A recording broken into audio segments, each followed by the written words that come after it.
The first letter arrived on a Tuesday morning in late April, tucked between a credit card offer and a grocery store circular. I remember standing at my kitchen counter, coffee mug in hand, staring at the Willow Creek HOA letterhead with growing disbelief. Dear Mr. Castellano, it began in that passive-aggressive corporate tone that makes your blood pressure spike. It has come to our attention that the fence erected along the western boundary of your property at 428 Meadowbrook Lane extends approximately 6 feet onto HOA common area land. Per Section 7.3 of the community bylaws, all structures must remain within property boundaries. You have 30 days to remove the encroaching portion or face fines of $100 per day. I read it 3 times. Then I walked outside, surveyed my fence, the one I'd paid $8,000 to install just 2 months earlier, and felt my jaw clench. The fence ran exactly where my survey stakes indicated. I'd hired a licensed surveyor, pulled permits, done everything by the book. That afternoon, I marched into the HOA office with my survey documents rolled under my arm like a weapon. The office occupied a converted house at the neighborhood entrance, all beige walls and motivational posters about community spirit. Behind the reception desk sat Marcia Hoffmann, the HOA president, a woman in her mid-50s with helmet hair and the kind of smile that never reached her eyes. Mr. Castellano, she said, not looking up from her computer. I assume you received our letter. I did, and it's wrong. I spread my survey across her desk, pointing to the clearly marked property lines. This survey was done by Patterson and Associates. They're the most reputable firm in the county. My fence is on MY land. Marcia barely glanced at it. The HOA commissioned our own survey last year when we were planning the walking trail expansion. According to our measurements, that strip of land belongs to the common area. Then your survey is wrong. I assure you it's not. She slid my documents back toward me with 2 fingers, as if they might contaminate her. The HOA has been managing these properties for 15 years. We know what the boundaries are. Show me your survey. That's proprietary HOA information. Residents don't have access to internal documents. I felt heat rising up my neck.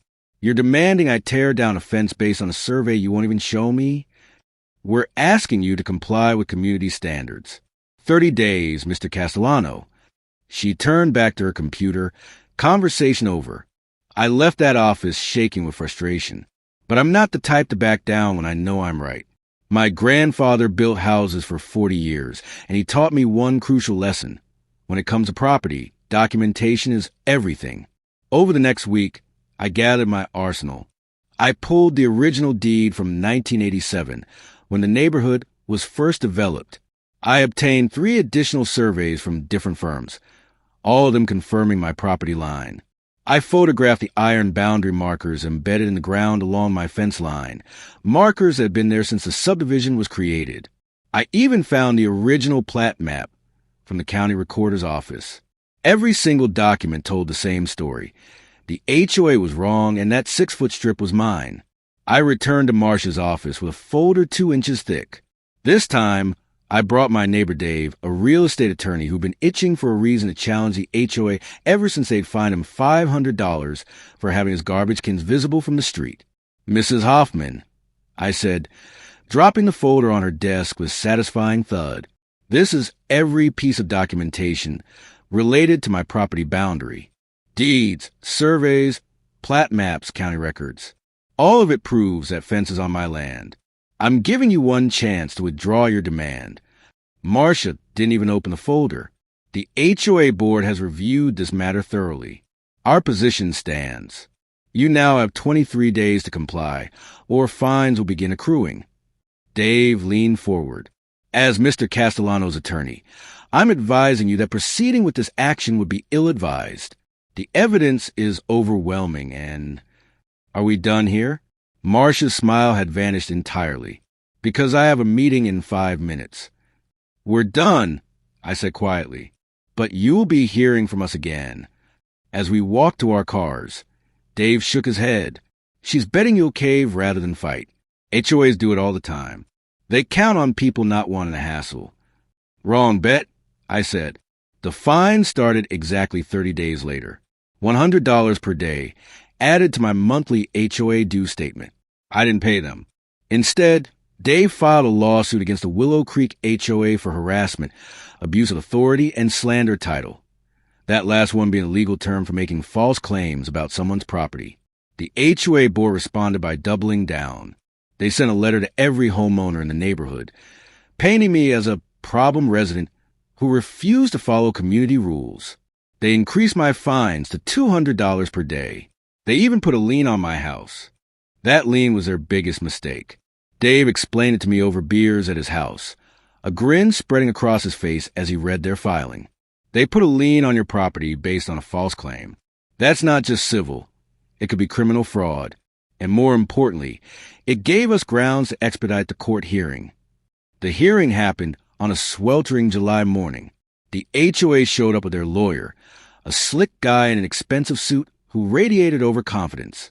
They also brought their surveyor, a nervous man named Kenneth, who kept adjusting his glasses. My side presented first. Dave walked the judge through every document, laying out a paper trail, so clear a child could follow it. Then he called my surveyor, Linda Patterson, a woman with 30 years of experience and a reputation for absolute precision. In your professional opinion, Dave asked her, "Where's the property line?" "Exactly where Mr. Castellano's fence is located." Linda said firmly. She pulled out her equipment logs, her GPS coordinates, her methodology. I've surveyed hundreds of properties in this county. I stand by my work completely. Then came the HOA's turn. Their lawyer called Kenneth to the stand. "Can you show us the survey that demonstrates the HOA's claim?" the judge asked. Kenneth fumbled with his briefcase, pulling out a single sheet with hand-drawn lines. "Well, Your Honor, we didn't conduct a formal survey. Mrs. Hoffmann asked me to take some measurements using a measuring tape and estimate the boundaries based on the existing trail markers." The courtroom went silent. Even the HOA's lawyer looked like he wanted to crawl under his table.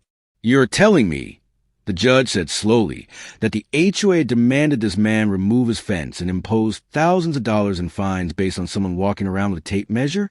We believed our measurements were accurate." Kenneth stammered. "Did you locate the iron boundary markers?" I wasn't aware there were any." The judge removed his glasses and rubbed his eyes. "Anything else, counselor?" The HOA's lawyer looked like he'd aged 10 years. "No, Your Honor." The ruling came down like a hammer. The judge ordered the HOA to immediately remove all fines and the lien from my property. He granted my claim for attorney's fees, court costs, and damages. The total came to $47,000. But the real kicker came at the end of his ruling.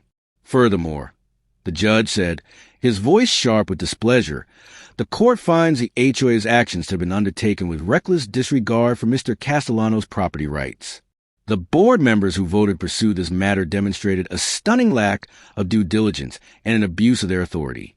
While this court cannot remove them from their positions, I strongly encourage the Willow Creek community to consider new leadership.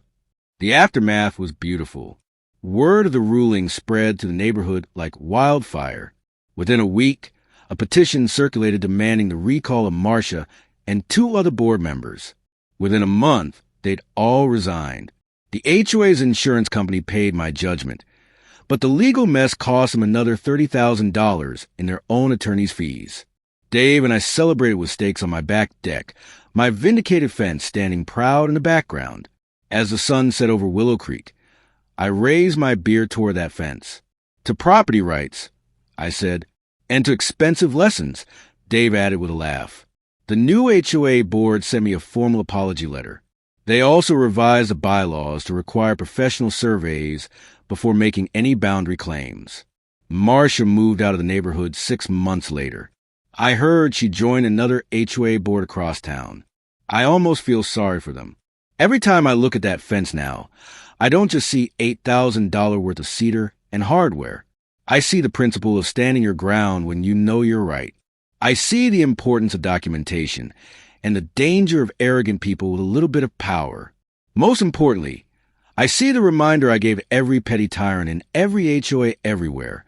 Back off people's land or get ready to pay big time. Word count, 1,847 words.